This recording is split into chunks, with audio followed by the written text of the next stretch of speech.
Bonsoir les filles, bonsoir mes très chères dames. Ce cours est réservé uniquement pour les femmes, comme toujours, comme à mon habitude. Bienvenue, bienvenue dans ce direct du soir. Alors, le titre c'est la vie ou la mort. Dans la Torah, il est écrit « J'ai mis devant toi la vie et la mort, et tu choisiras la vie ». Donc c'est un bon conseil que Dieu nous donne. Plus qu'un bon conseil, c'est une histoire de vie, quoi. De choisir la vie. En fait, Dieu nous dit de choisir la vie, nous demande de choisir la vie, nous conseille fortement, chaleureusement de choisir la vie. Et c'est quoi la vie? Qu'est-ce que c'est la vie? Qu'est-ce que c'est la mort finalement? C'est un choix de chaque instant. À chaque instant dans la vie d'une personne, on peut se retrouver face au choix de choisir entre la vie ou la mort. C'est quoi la vie? C'est quoi la mort? La vie, c'est la Torah. La vie, c'est la vision de la Torah. La vie, c'est l'étude de la Torah. La mort, c'est tout le reste. Tout ce qui sort en dehors de la Torah, tout ce qui est inverse de la Torah, tout ce qui est contraire à la Torah, sache que Dieu, il appelle ça la mort. Pas moins que ça. Parce que ça apporte la mort dans le monde. Ça apporte la mort dans la vie intérieure de la personne. Ça apporte la mort dans la famille, ça apporte la mort dans la construction de la famille, je veux dire. Et donc, il faut comprendre qu'il n'y a pas de choix anodin. Il n'y a pas de choix parvé, réellement. Il y a des choix parvés. Tu peux décider de manger une omelette ou de manger des pâtes bolognaises. C'est parvé, il n'y a pas de problème. Enfin, c'est parvé. Le fait de choisir entre ça ou ça n'a pas vraiment d'influence. Tu fais la bracha avant de manger. Donc, bon, il n'y a pas de problème. C'est un acte plus ou moins neutre. Mais il y a des actes qui ne sont pas neutres. Il y a des actes qui ont un impact sur la vie, obligatoirement. Même si on se dit, qu'est-ce que c'est rien de si grave et tout ça, ça a un impact sur la vie. Et si c'est pas un choix qui va dans le sens, qui s'inscrit dans le sens de la Torah, dans le sens de la vie, alors sache que ça s'inscrit dans le sens de la mort, ce que Dieu appelle la mort. Qu'est-ce que ça peut être par exemple? Par exemple, quand on s'installe devant son ordinateur, on dit que l'ordinateur, Internet, tout ça, c'est comme le feu. Ça peut brûler, mais ça peut aussi faire cuire des aliments. Ça peut, encore une fois, brûler ou ça peut apporter la lumière dans une maison. Donc, Internet, l'ordinateur, tu peux t'en servir pour deux types de choses. Ou la vie ou la mort. Ou tu peux t'en servir maintenant pour entendre un cours de Torah, pour chercher un site un site internet où il y a des cours de Torah, pour savoir ce que Dieu attend de toi. Par exemple, tu vas sur Facebook, tu as des milliers et des milliers de choix de vidéos, de possibilités de vidéos. Tu as les gens qui filment tout et n'importe quoi et des choses qui n'ont pas de nom, tellement c'est des choses terribles qu'on ne peut même pas à laquelle qu'on peut même pas décrire, tellement ça n'a ni queue ni tête, des choses qui servent à rien et qui font du mal à l'âme. Et tu peux de temps en temps voir une vidéo de cours de Torah qui passe, ou alors quelqu'un qui fait un devoir Torah. Tu peux décider ou de voir la vidéo de Torah, ou de continuer de voir ces vidéos qui veulent rien dire. Et sache que ces vidéos qui veulent rien dire, eh bien, elles ont forcément un impact sur nos vies. Forcément. Tout ce qu'on voit a un impact sur notre vie. C'est ça qu'il faut comprendre. Tout ce qu'on lit, ça a un impact, mais direct sur notre vie. Et si on le savait à quel point ça a un impact, mais jamais on laisserait vagabonder nos yeux à lire tout et n'importe quoi. Que ce soit sur Facebook, que ce soit n'importe quel livre. Tu vas dans une bibliothèque, ah génial, des milliers de livres, quel choix, génial. Mais sache que parmi ce choix de livres, il y a des livres qui sont très néfastes pour toi, très néfastes pour ta vie, très néfastes pour la suite de ta vie et pour les choix que tu vas faire ensuite dans ta vie. Il faut comprendre que tout ce qu'on lit et tout ce qu'on voit et toutes les discussions qu'on a avec les gens et tout a un impact sur soi. Qu'est-ce qu'on va décider de faire après? Comment on va voir les choses? De quelle manière on va voir les choses? Par exemple, il y a pas longtemps, j'étais dans un endroit où il y avait pas mal de mamans et comme vous le savez, on se rapproche des grandes vacances. Et donc, ça a commencé avec une maman qui a commencé à dire « Oh, quelle angoisse ces grandes vacances. 2 mois de vacances, mais c'est absurde. Comment on peut faire 2 mois de vacances? Mais qui est le fou qui a inventé 2 mois de vacances? Mais c'est de la folie, c'est de la bêtise et tout. Et qu'est-ce qu'on va faire avec nos enfants? Il n'y a pas de Keitana, c'est jusqu'à 1h30. Et il y a commence à avoir une ambiance de panique comme ça, de panique. Et les mamans, elles sont rentrées dedans. Ouais, comment on va faire et tout, comment on va faire? Et je dis, mais c'est dommage. C'est dommage. Nos enfants, c'est quand même le centre de notre vie. Une année entière, on les envoie dans les mains d'étrangères, chez les mains de femmes qui s'en occupent, qui sont pas leurs mamans. Et 2 mois par année, c'est si tragique de devoir s'occuper de ces enfants.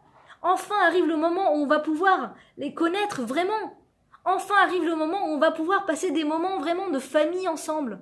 Et on n'est pas obligé de faire des choses grandioses. Je déborde un petit peu sur le sujet des grandes vacances parce que c'est bientôt les grandes vacances, on est à fond dedans, on est dedans.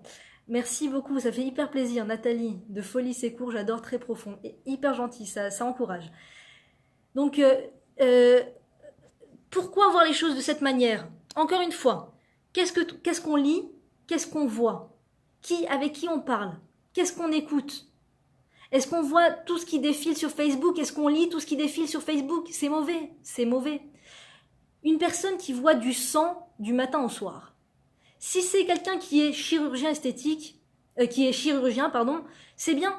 Elle pourra rendre service à la personne, elle pourra aider parce qu'elle est chirurgien, elle a un diplôme de chirurgie. Donc la personne, elle voit du sang du matin au soir, c'est normal, c'est son métier. Elle est faite pour ça. Une personne qui voit du sang du matin au soir, qui n'est pas chirurgien, dont le métier n'est pas ni chochrette ni chirurgien, c'est mauvais pour lui. Ça lui fait du mal. Quand on va sur Facebook et qu'on lit tous les statuts, les gens, qu'est-ce qu'ils écrivent, les vidéos, je clique, je regarde, je sais même pas ce que c'est, mais je regarde par curiosité. Il faut savoir que la curiosité est un très mauvais défaut. C'est pas simple de le dire. D'accord? La curiosité nous amène dans des endroits qui sont mauvais pour nous, malheureusement.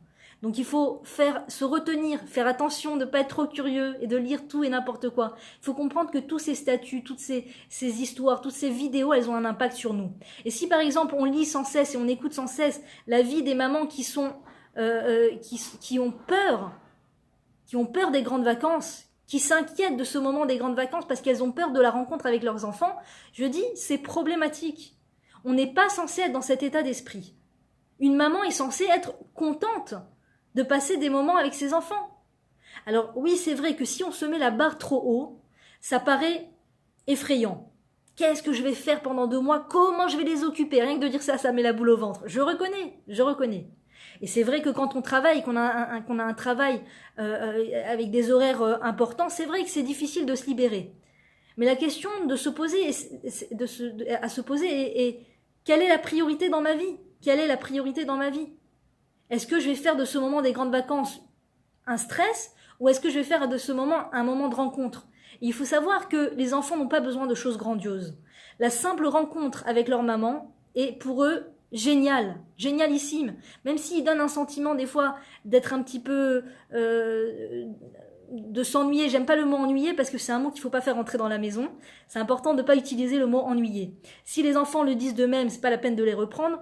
Mais soit en tant que maman, ne pas dire à ses enfants j'ai peur que tu t'ennuies, j'espère qu'on va pas s'ennuyer, tout ça, parce que l'ennui ne fait pas partie du monde de l'enfant.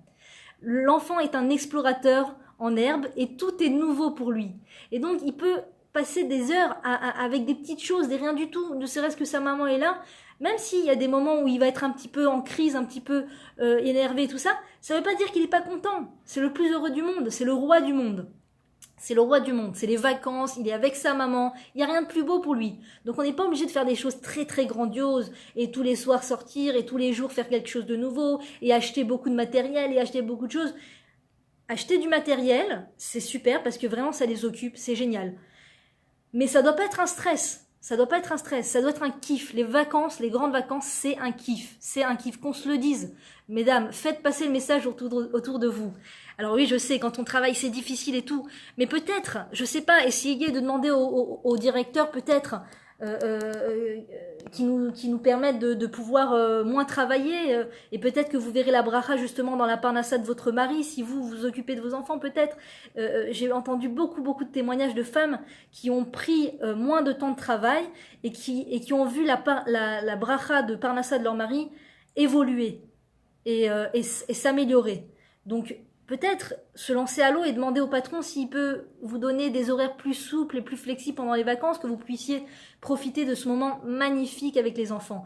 Les enfants, ça grandit très vite. Croyez-moi, ça grandit très vite. Et très vite, ils seront adolescents et très vite, ils seront là à devoir construire leur vie à eux. Et donc là, on est en train de leur donner, de remplir leur batterie pour la vie. Donc ces grandes vacances, c'est une rencontre où on est censé remplir les batteries de l'enfant. Et pour la vie, c'est des souvenirs à vie, et ça lui permettra d'avoir confiance en lui dans la vie. Vraiment, les grandes vacances, c'est quelque chose de magnifique. Donc encore une fois, choisir la vie ou choisir la mort. Ça veut dire quoi? Est-ce que je vois des films? Voilà, un film, il faut comprendre que ça a un impact très problématique sur nous, dans notre vie. D'abord, un film, c'est de la fiction. Donc, disons que le film dure 1 heure, on va être pendant 1 heure à observer de la fiction, c'est-à-dire des choses qui sont même pas vraies. C'est même pas vrai, c'est de la fiction. Et tous les éléments du scénario d'un film, comprenez que les films ne sont pas écrits par des Talmidei Chachamim, par des gens qui étudient la Torah. Les films ne sont pas écrits par des gens qui étudient la Torah. Donc, leurs idées leur viennent de leur mauvais penchant à eux, de leur Yetzer Hara à eux. Ils se laissent aller à tout ce qu'ils pensent, tout ce qu'ils ressentent, toutes leurs pulsions intérieures, ils les expriment en scénario et après ils en font des films. Et nous, peuple juif que nous sommes, nous allons aller voir ces films et voir quel est qu'est-ce qu'ils ont ces gens dans la tête, qu'est-ce qu'ils font de leurs idées tordues, et ils en font des films. Et nous, qu'est-ce qu'on fait? On va voir des films. Alors qu'on est maman, qu'on est une femme juive, qu'on est une femme mariée. Merci, Hana Barkat, c'est super gentil. Là, tu remplis mes batteries, Livia, merci. Toujours de bons conseils et tellement bien dit. Merci les filles, c'est hyper gentil, ça fait super plaisir. Ça encourage. Quand on regarde un film et qu'on rentre à la maison, on rentre avec, ou qu'on voit ce film à la maison, après et qu'on éteint le film, on a la tête pleine de bêtises. Vous pouvez pas imaginer le nombre de bêtises qu'on nous fait passer dans les films. Et les livres, c'est pareil, les romans, toutes sortes de livres. Quand c'est pas un livre de Torah, quand c'est pas un livre de Kedusha, de sainteté, il y a plein de parasites dans ce livre. Plein de parasites dans les films. Et c'est des choses, malheureusement, qui sont après des mines pour notre construction familiale, pour notre couple, pour notre lien avec les enfants, pour ne serait-ce que pour les comptes qu'on doit rendre à Dieu dans ce monde. Les mitzvot qu'on doit, pour réaliser des mitzvot, vous savez le renforcement qu'il faut pour réaliser des mitzvot. C'est pas évident de réaliser des mitzvot. C'est pas évident. Dieu, il nous donne la force de le faire, Baruch Hashem, mais il faut étudier suffisamment pour se convaincre d'aller à l'encontre de notre nature et réaliser ces mitzvot. Parce que les mitzvot, elles vont pas dans la nature des choses. Sinon, il y aurait pas de libre arbitre. Si c'est dans notre nature de faire les mitzvot, on les fait. Si c'est dans notre nature de faire les mitzvot, la Torah n'en parlerait même pas. Pourquoi la Torah a besoin de nous parler des mitzvot? Et c'est important de respecter nos parents, et c'est important de faire de la bonté, et c'est important de donner de l'argent aux pauvres, et c'est toutes ces choses-là. Et c'est important de pas se venger, et c'est important de pas répondre aux gens, et c'est important de respecter miwa mechubad amechabed et abriot. Qui est la personne respectable? Celle qui respecte les autres. Toutes ces choses-là, c'est des choses qu'on doit travailler, qu'on doit étudier pour pouvoir en arriver à la réaliser.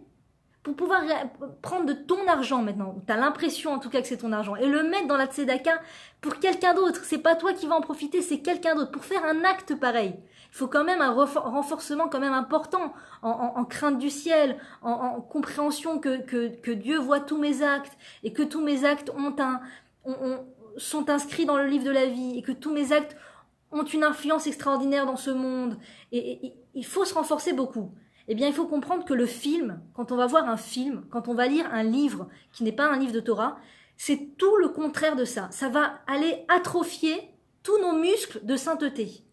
Ça va aller mettre dans nos têtes comme quoi c'est pas grave de faire des avérotes. C'est pas grave de pas être des gens gérés par les lois de la Torah. C'est pas grave d'avoir en tête quelqu'un d'autre quand on est marié. C'est pas grave de marcher dans la rue en se dandinant comme si on est sur un podium alors que on est une bâtisse Israël et qu'on est censé marcher avec pudeur. C'est pas grave de Chas Shalom, je veux pas vous donner des mauvaises idées, mais des bêtises pas possibles, des bêtises pas possibles.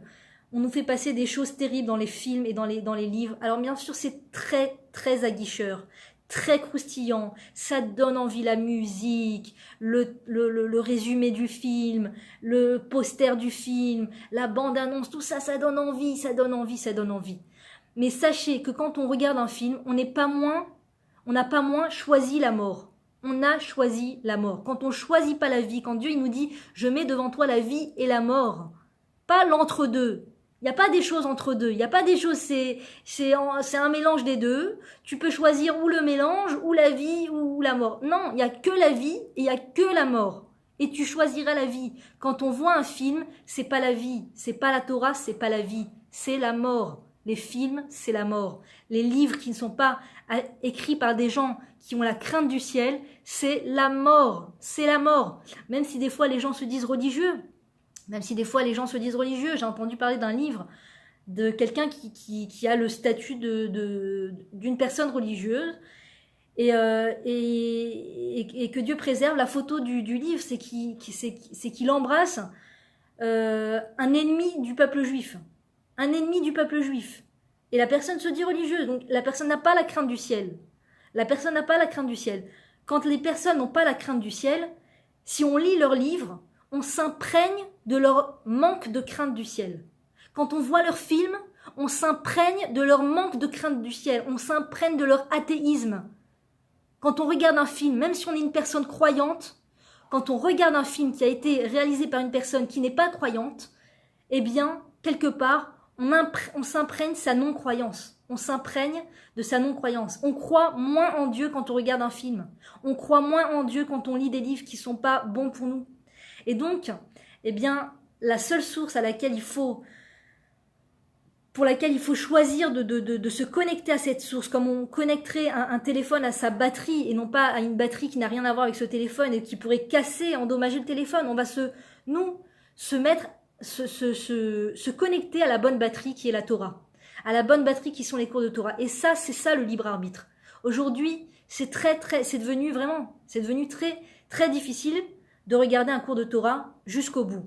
Parce que les réseaux sociaux sont tellement croustillants, c'est du tout de suite, on communique, on parle, on se like et tout ça, qu'on perd l'habitude de se concentrer sur un cours de Torah. Et du coup, il paraît que les cours de Torah d'1 heure, les cours de Torah de 40 minutes n'intéressent presque plus les gens parce que les gens n'arrivent plus à se concentrer sur un long cours de Torah. Et donc ça, c'est une question d'habitude, c'est une question de se concentrer. Quel choix je vais faire une fois de plus ? Est-ce qu'une fois de plus, quand j'ai un moment de libre, je vais aller sur Facebook et regarder, lire tout et n'importe quoi et voir tout et n'importe quoi ? Ou est-ce que je vais utiliser ce moment libre, je vais faire un travail sur moi énorme pour taper le nom d'un site de cours de Torah pour voir une vidéo de cours de Torah ? Et croyez-moi, il faut pas trop se casser la tête, quel cours de Torah, quel rave, quel truc, quel ça. Croyez-moi, Dieu, il veut vous parler, il vous parlera. Il vous suffit juste de choisir l'option cours de Torah. Si vous choisissez l'option cours de Torah, si vous choisissez l'option un livre de halachot, un livre de hashkafa, de vision de la Torah, un livre comme ça le Shabbat et non pas un livre de publicité, il suffit de faire ce choix et vous allez voir Dieu, il va vous parler à travers le livre. Dieu, il va vous parler à travers le cours de Torah. Vous allez entendre exactement ce que vous deviez entendre pour vous améliorer dans votre vie, pour évoluer dans votre vie, pour affiner votre travail divin dans ce monde. Et si vous choisissez un livre de Torah, vous allez voir la bracha que vous allez recevoir de ce livre de Torah. Vous allez étudier une halakha, vous allez étudier une page d'un livre de Gdusha, de sainteté, ou par exemple les vies, les livres, les biographies sur les livres, sur les tzadikim. Les livres qui racontent la vie des tzadikim et des tzadikot. Par exemple, le livre Où tu iras j'irai, sur la rabbinite Margalit Aléa Shalom, la femme du Rav Ovadia Yosef, Zecher Tzadik Livracha, qui est un livre, mais magnifique. Et quand on lit un livre comme ça, ou par exemple le livre de la rabbinite Kanievski, Zecher Tzadik Livracha, qu'on a écrit sur elle après son décès, après qu'elle ait quitté ce monde, Quand on lit ces livres, on se parfume d'un parfum extraordinaire, extraordinaire. Et après, on est plus agréable aux gens. Les gens nous apprécient plus, et c'est pas le but. C'est pas d'être apprécié des gens, mais de façon naturelle. Plus on se parfume de ce parfum de la Torah, plus on est appréciable par rapport à notre mari, on est appréciable pour nos enfants, on est appréciable pour tous les gens qui nous entourent, on est appréciable à Dieu, on est appréciable au Ham Israël. On est appréciable à soi-même, je vous assure, la vie est beaucoup plus délectable quand on vient de lire une halakha, quand on vient de lire l'histoire d'un tzaddik ou d'une tzadika, quand on vient de parler, d'avoir des paroles de Torah, quand on vient de choisir de ne pas lire délibérément tout ce qui passe sur Internet, ou de ne pas aller voir un livre, un film, dont on ne sait même pas qui est-ce qui se cache derrière ce film, qui est-ce qui se cache derrière ce scénario. Et donc, quand on se parfume de ce parfum, la vie est beaucoup plus délectable. Le choix est dans cela. Qu'est-ce que je vais faire de ce moment de libre? Qu'est-ce que je vais choisir comme source? À quoi je vais me brancher? Et nous, on croit que ça n'a pas un impact énorme. Ça a un impact puissant, puissant, puissant, puissant. D'abord, on sait mieux comment vers quoi aller dans la vie. On dit que, dans la Torah, on dit, celui qui n'étudie pas ne peut pas craindre la faute.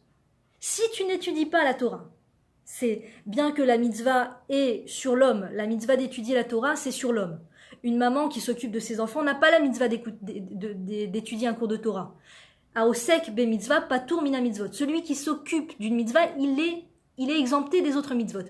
Une maman qui s'occupe de ses enfants, elle ne doit pas s'inquiéter est-ce que j'ai étudié la Torah aujourd'hui ou pas. Cela dit, si elle a un temps de libre, c'est ça que je veux dire. Si elle a un temps de libre, qu'est-ce qu'elle va choisir comme source? C'est comme le Shabbat. Le Shabbat, c'est un moment, en général, on a un moment de libre.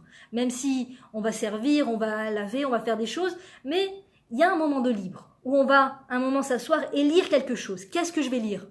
Je vais lire ce journal où il y a plein de pubs. Il y a plein de pubs et il y a plein de pubs et les gens ils parlent de choses, c'est pas forcément des choses qui sont bonnes à lire.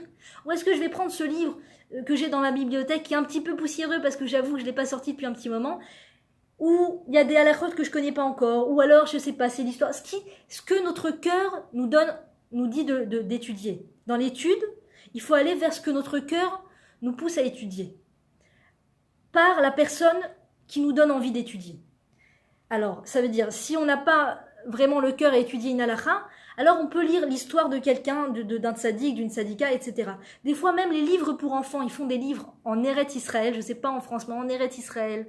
Il y a une abondance de livres pour enfants, mais qui sont autant pour les enfants que pour les adultes. Combien de fois j'ai lu des livres, Baruch Hashem, à mes enfants, j'ai versé des larmes.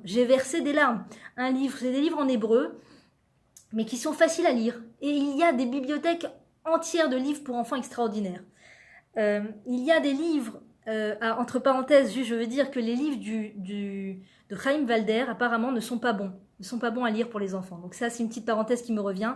Les livres de Chaim Walder, il ne faut pas les lire. Apparemment, ils sont pas géniaux pour les enfants. C'est problématique. Le message du Rav Chaim, enfin de Monsieur Chaim Walder sont problématiques pour les enfants. Fin de parenthèse. Il y a des livres extraordinaires pour les enfants. Et par exemple, il n'y a pas longtemps, je lisais la vie du Rambam. Pour les enfants, c'est facile à lire. Et après, t'as ce parfum à l'intérieur. Tu es parfumé de cette bonne influence. Tu vas dormir, tu rêves d'un tzaddik, tu vas dormir. Tu as des pensées qui sont élevées. Et des fois, quand on étudie la Torah, on ne sait pas exactement ce que ça a produit sur nous. Des fois, on dit, ouais, j'ai écouté un cours de Torah, je sais pas si ça m'a parlé réellement ou pas, ouais, ce livre, j'ai pas trop accroché et tout. Mais sachez que des fois, on étudie la Torah, on ne sait pas tout de suite ce que ça réalise sur nous, mais à long terme, ça va commencer à donner des fruits. À long terme. On a lu un livre de Torah, on s'est connecté à cette source de la Torah, on ne sait pas tout de suite si ça a vraiment un impact ou pas, on ne sait pas. Croyez-moi, il n'y a pas d'effort gratuit. Quand on lit la Torah, quand on écoute un cours de Torah, c'est pas pour rien, il y a toujours des fruits qui sortent de ça. Toujours. Même si vous avez le sentiment que vous n'avez pas compris le cours de Torah, et il y a pas mal de cours de Torah qui sont d'un niveau vraiment très élevé, qu'on a du mal à comprendre. Si vous assistez à un cours de Torah comme cela, ne sortez pas de la pièce, restez. Votre âme, elle comprend. Et ça a un impact énorme, énormissime, extraordinaire. Donc voilà, les livres du Rav Arush, pour moi, c'est des livres anti-athéisme. C'est un vaccin contre l'athéisme. C'est des livres qui renforcent énormément. Coucou les filles, coucou Séverine, coucou tout le monde, ça fait hyper plaisir. C'est des livres qui renforcent énormément sur la foi en Dieu. Les livres du Rav Arush, par exemple, le Jardin de la foi, qui est un livre vraiment, pour moi, c'est un vaccin anti-athéisme. Et c'est important dans le monde dans lequel on est, dans la génération dans laquelle on est, c'est important de se vacciner contre toutes les bêtises et toutes les folies et tous les esprits tordus qu'on peut avoir autour de nous, malheureusement, sur Internet, etc. Il y a des choses extrêmement tordues et problématiques. Et il faut beaucoup, beaucoup, beaucoup se vacciner contre toutes ces choses-là. Beaucoup. Et ne pas croire qu'on peut vivre sans la Torah, ne pas croire qu'on peut s'en passer. C'est bon, de toute façon je connais, je fais Shabbat, je sais à peu près, je fais les lois de base et tout ça, mais ça me suffit et je suis trop occupée, etc. C'est comme vivre sans respirer. C'est comme vivre sans boire de l'eau. On peut pas vivre sans boire de l'eau. On peut pas, on va finir par s'assécher. Non, mais j'aime le coca, mais j'aime les boissons sucrées, mais je suis accro, mais je peux pas boire autre chose. Ne me parle pas d'eau, j'arrive pas à boire de l'eau, etc. Mais au bout d'un moment, ça va avoir des effets secondaires sur le corps. Au bout d'un moment, ça abîme le corps. Ça abîme le corps si on boit pas d'eau. Il faut boire de l'eau. C'est très important. C'est vrai, c'est un exemple. C'est un exemple, mais c'est un exemple important. C'est important de boire de l'eau, surtout en plein été, surtout sous la chaleur. On peut se déshydrater et ça a un impact quand on ne boit pas de l'eau. Le corps finit par s'abîmer. Si au début on sent pas, au début il n'y a pas de problème, le corps il continue à fonctionner, il y a un moment où le corps il s'abîme.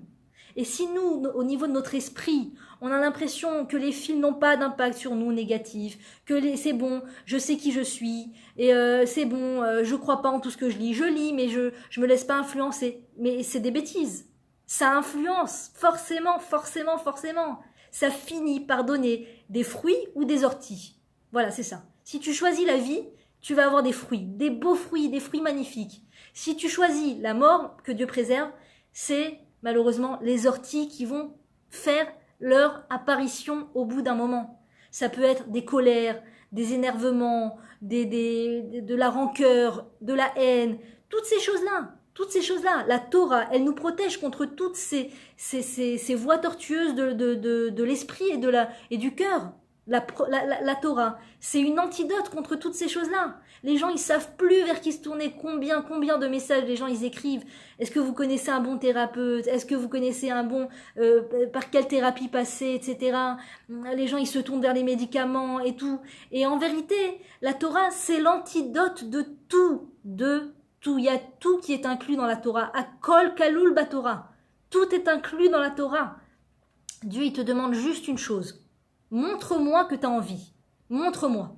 Et dans cette génération, c'est extrêmement difficile de choisir la vie, de choisir la source de la Torah. Parce que comme je vous l'ai dit, tous ces réseaux sociaux, toutes ces choses-là, elles sont très très croustillantes, très aguicheuses. Et on a envie du tac au tac, on a envie que les gens nous parlent, nous écoutent, nous répondent. On a envie... C'est quoi Facebook finalement? C'est le caressage de l'ego. L'ego est caressé. L'ego est on donne à manger à l'ego. Facebook, c'est de la nourriture pour l'ego. C'est ça, voilà. Facebook, c'est de la nourriture sur l'ego. Moi, j'ai entendu un rave aussi qui a dit Facebook, c'est la fenêtre sur tous les mauvais traits de caractère. C'est vrai, c'est vrai. Et les gens le disent même. Les gens l'écrivent. J'en peux plus de Facebook, c'est rassera. Qu'est-ce que c'est que toute cette rassera? Les gens le disent. Donc, il faut comprendre que la Torah, c'est l'antidote de tout, de tout, de tout. Et même si dans cette génération, c'est très dur de choisir de se connecter à la Torah, on a un mérite extraordinaire. Si on décide qu'au lieu de perdre son temps à voir un film qui sert à rien, à voir un film qui abîme comme c'est pas possible, à voir une série qui est complètement idiote et abrutie et qui m'abrutit moi, et qu'après qui fait de moi une mère abrutie et une femme abrutie, et je comprends pas ce qui se passe à l'intérieur de mon cœur, j'ai toutes sortes de pensées, d'émotions complètement déplacées, je comprends pas pourquoi. C'est les films, c'est les émissions, c'est les séries. Pourquoi une fois une personne a dit à la rabbinite d'Inarap, elle était en âge de commencer à rencontrer des garçons pour le mariage, et elle a dit à la rabbinite, je comprends pas, je ressens pas d'émotion. Quand je rencontre des jeunes hommes, en vue du mariage. J'ai aucune émotion à l'intérieur, ça me fait peur, je sais pas quoi penser de cela. Et la rabbinite Dina lui a posé la question, est-ce que tu regardes par hasard des films ou des émissions ou des séries? Elle a mis un temps à répondre et elle lui a dit, oui rabbinite, je vous avoue que je vois des séries et je vois des films. Elle a dit, alors c'est là tout ton problème. Les films, les séries, les histoires aguicheuses vont neutraliser, fossiliser tes émotions à mauvais escient.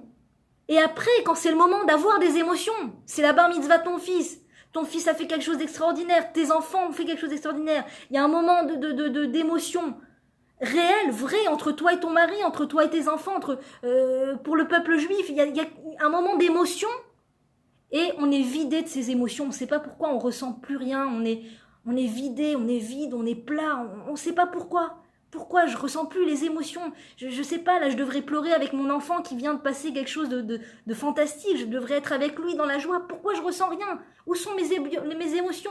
On dirait que mon cœur est bloqué. C'est quoi? C'est les films, les séries, les livres, les romans qui sont aguicheurs comme ça, qui sont très croustillants. Tout ça, ça neutralise nos émotions. Et après, quand c'est venu le moment de la bonne émotion, eh bien, on n'arrive plus à ressentir des émotions positives et normales. Donc, tout ça, il faut se sevrer. Mais c'est très dur de se sevrer. On a affaire à une vague gigantesque, à un tsunami. À l'époque, ils utilisaient toutes les grosses têtes, tous les plus grands scientifiques étaient mis au service de l'évolution de la science, de l'évolution de la recherche, etc. Aujourd'hui, toutes les grosses têtes sont employées par toutes ces sociétés de réseaux sociaux pour rendre encore plus aguicheurs les réseaux sociaux. Donc on a affaire à une très très grosse vague. Il faut comprendre, c'est pas rien du tout, c'est pas de la rigolade. C'est une guerre, c'est Milchemet Tarbut, une guerre des philosophies, une guerre des comment on dit Tarbut. Tarbouyot, si vous avez le mot, avec plaisir, je reçois. Milchemet Tarbut, c'est une vraie guerre. C'est pas une guerre à l'extérieur entre juste la Syrie et Gaza et tout ça, il n'y a pas que ça. Ça, c'est encore un petit pourcentage de la guerre dans laquelle on se trouve en ce moment. On se trouve dans une guerre de la vie et de la mort, du bien et du mal. Voilà, c'est ça. On est en plein dans une guerre du bien et du mal. Et la guerre, elle se passe à l'extérieur, sur les réseaux sociaux, partout, et elle se passe à l'intérieur de nous. Il y a une guerre à l'intérieur. Qu'est-ce que je vais faire de mon temps libre? Comment je vais occuper mon temps libre? Est-ce que je vais décider de voir un cours de Torah? Ou est-ce que je vais voir n'importe quelle vidéo sur Facebook? Est-ce que je vais décider de lire un livre de sainteté? Ou est-ce que je vais lire maintenant n'importe quoi, tous les livres qu'il y a dans la bibliothèque, tout n'importe quoi? Parce que c'est un best-seller, parce que ça vient de sortir, parce que c'est un écrivain connu, t'as lu le nouveau machin. Quoi, t'as pas lu le nouveau machin? Attends, mais tu rigoles, il faut lire, c'est un best-seller et tout ça. Faut pas tomber dans ces choses-là. Faut pas tomber dans ces choses-là. Il faut comprendre que ça a une influence sur nous extrêmement néfaste. Extrêmement néfaste. Dis-moi ce que tu lis, je te dirai qui tu es. C'est tellement vrai. C'est tellement vrai. Ce qu'on lit, c'est ce qu'on devient. Ce qu'on regarde comme vidéo, c'est ce qu'on devient. C'est ce qu'on devient. Pas moins que ça. Pas moins que ça. Et les personnes qui pensent qu'elles sont au-dessus de cette influence, qu'elles ne sont pas influençables par la société, qu'elles peuvent aller sur Facebook sans être influencées, ça découle de deux choses, deux possibilités. Ou la personne est extrêmement naïve, c'est une naïveté problématique, ou alors c'est de l'orgueil. C'est beaucoup d'orgueil de croire que ça n'a aucune influence sur moi. Je ne suis pas quelqu'un d'influençable, je me suffis à moi-même, j'ai mes pensées, et on se rend pas compte en fait que notre façon de penser est dictée forcément par quelque chose et par quelqu'un. Les inventeurs dans ce monde sont très rares. Ceux qui ont vraiment inventé quelque chose, ils sont très très rares. La plupart des gens sont influencés par autre chose. Et même ceux qui ont inventé dans ce monde des choses ont été influencés par d'autres personnes. On est tous influençables par tout ce qu'on touche, par tout ce qu'on entend, par tous les gens qu'on fréquente, par ce qu'on va lire, par ce qu'on va entendre. On est influencé. Grave influencé. Donc voilà. Le choix est entre vos mains, mesdames. Le choix est entre vos mains. On dit dans la Torah, Besrut Nashim Tzedkaniyot, Nigalou Israël Bemitzraïm, Ve Besrut Nashim Tzadkaniot, Atidim Leigael. C'est par le mérite des femmes justes et des femmes pieuses que le peuple juif a été sauvé d'Égypte. Et c'est dans le futur, par le mérite de femmes pieuses, que le peuple juif sera libéré, sera délibéré de toutes ces prisons dans lesquelles on est emprisonné, des prisons mentales, des prisons de l'être, des prisons mentales, des prisons, comme ils appellent ça, une prison en or, une prison dorée. C'est une prison dorée. Un film, je paye ma place, je fais la queue, j'ai l'impression que c'est génial, que c'est super, je suis en train de faire quelque chose de génial. C'est une émotion. Je vais avec mon copain au cinéma, je vais avec mon mari au cinéma. Mais en réalité, je suis dans une prison. Prison dorée, mais une prison. J'ai l'impression que c'est moi qui gère. C'est moi qui ai décidé d'aller au cinéma.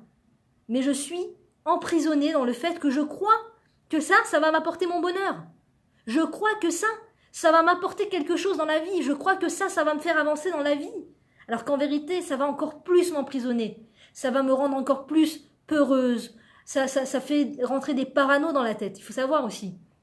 Des fois, les gens, ils ont peur de leur ombre. Ils savent pas pourquoi. Ils ont très peur. Ils supportent pas rester seuls chez eux. Ils entendent un bruit, ça les rend parano. Ils ont envoyé leur enfant quelque part. Ils sont très très inquiets. Bon, ça c'est normal et ça il faut faire de ces peurs une prière. Quand on a peur, il faut retourner ça en prière. Mais des fois, les gens, ils ont peur pour rien. Et ils se rendent pas compte que c'est les films auxquels ils se sont qu'ils ont regardés qui les ont rendus aussi peureux. Tous les films d'horreur, les films de métard, les films de stress et tout ça, c'est des films qui rendent peureux, qui rendent parano. Et après, la vie elle est belle, tout va bien, c'est les vacances, t'es au resto en train de boire un coca, et t'es rempli de toutes tes paranos. Tu commences à stresser, et peut-être ça, et peut-être on me suit, et peut-être lui il m'a dit pour ça, et peut-être qu'il m'a parlé comme ça pour ça, et peut-être qu'il veut se servir de moi, et pour ça, et toutes sortes de parano, alors que la vie elle est belle, on a la santé, Baruch Hashem, si on n'a pas la santé, alors je souhaiterais fouache les mains à tout le monde, mais si on a des choses qui fonctionnent dans le corps, les yeux, les oreilles, les mains, les pieds, on a forcément des choses qui fonctionnent, on a forcément des choses positives dans notre vie, et on est plein de parano, pourquoi ? Parce qu'on a vu des mauvais films, parce qu'on a lu des mauvais livres. Enfin, quand je dis des mauvais films, c'est une paraphrase, puisque film, c'est forcément mauvais. Un film, c'est forcément mauvais. Aujourd'hui, il n'y a pas de film qui soit réellement bon, sauf si c'est un film qui est fait sur un thème de Torah. Sur un thème de Torah, par exemple, sur le site Torah Box, qui est fantastique, ils ont fait un film qui s'appelle Ultra Orthodoxe, qui est magnifique, un film, le film sur Eretz Israël, de Torah Israël. C'est un film magnifique. Ça, c'est des films fantastiques. Là, l'art du cinéma a été utilisé à bon escient. Mais c'est un pourcentage vraiment extrêmement minime par rapport à tous les films. Même si c'est des films qui, a priori, ont l'air d'être des films basés sur des messages positifs, et c'est des films sur des héros qui ont vraiment existé, qui ont une histoire incroyable, ça nous regarde pas. Nous, le peuple juif, ça nous concerne pas. Ça nous concerne pas. Peut-être que pour les peuples, c'est bien, ça va, eux, leur faire du bien. C'est comme la vache rousse. C'est la paracha qui vient de passer. On parle de la vache rousse. On dit qu'elle rendait pur celui qui était impur, et elle rendait impur celui qui était pur. Bon, c'est toute une explication. Mais par exemple, un film qui, pour les peuples non juifs, va les rendre meilleurs, va leur permettre de s'élever de leur niveau, où ils sont maintenant pour un niveau plus élevé, au niveau de leur droiture du cœur, au niveau de leur éthique dans leur vie. Pour nous, les peuples, les films des non-juifs, ce même film qui va aider les peuples à être meilleurs, à être des gens meilleurs, pour nous, ça nous rabaisse, ça nous tire vers le bas, Parce que pour nous, la seule antidote, c'est la Torah. C'est la seule antidote à notre volonté de s'améliorer dans la vie. Si tu veux être quelqu'un de meilleur, c'est un idéal que tu as dans la vie, tu as envie de devenir quelqu'un de meilleur, tu as envie que ta vie soit meilleure, tu as envie d'être plus droit, plus éthique, plus honnête, tu as envie que ta vie soit plus honnête, eh bien, la seule antidote à ta vie, c'est la Torah, le cours de Torah, un livre de Torah, etc. C'est là qu'on trouve... Alors, c'est une période, d'un autre côté, comme je vous ai dit, c'est une période difficile parce que tous les réseaux sociaux sont très aguicheurs et on a envie ça rend accro. Et c'est très dur de se décoller de tout ça pour aller voir des cours de Torah. Mais d'un autre côté, c'est une période extraordinaire parce que les cours de Torah et les sites de Torah n'ont jamais été aussi abondants. Bonne nouvelle. Alors voilà, la bonne nouvelle du cours, c'est ça. C'est que moi, personnellement, je me suis repentie, je me suis, comment dire, euh, je suis revenue vers mes racines, vers la Torah, grâce à Internet, par le biais d'Internet. Par hasard, à l'époque, je voyais aussi beaucoup de films, beaucoup de séries. Et un jour, je suis arrivée à la fin de toutes les séries qu'il y avait sur le site Internet. Il y avait plus de séries, plus de séries. Et j'ai commencé à stresser. Je me suis dit, qu'est-ce que je vais voir? Qu'est-ce que je vais voir? Quelle est la prochaine série? Et à ce moment-là, j'avais des peurs parano à cette période-là. Donc c'est pas pour rien que je vous en parle. J'avais des peurs, des stress intérieurs. Et j'ai tapé peur, mauvaise pensée sur Internet. Et là est apparue une image d'un rabbin. J'ai cliqué dessus et ça a été le premier cours de Torah que j'ai entendu de ma vie sur Internet, en tout cas par Internet. Et ça a changé ma vie. C'était le site leava.fr et c'était un cours du Rav Ron Shaya, que Dieu le bénisse, que Dieu le bénisse et que Dieu lui rende vraiment, vraiment tout ce qu'il donne aux gens.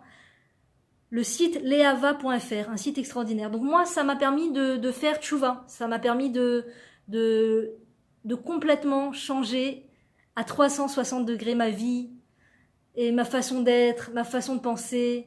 Bien entendu, je n'aurais jamais pu m'exprimer de cette façon si j'avais pas eu ce tournant dans ma vie. Dieu merci, Baruch Hashem.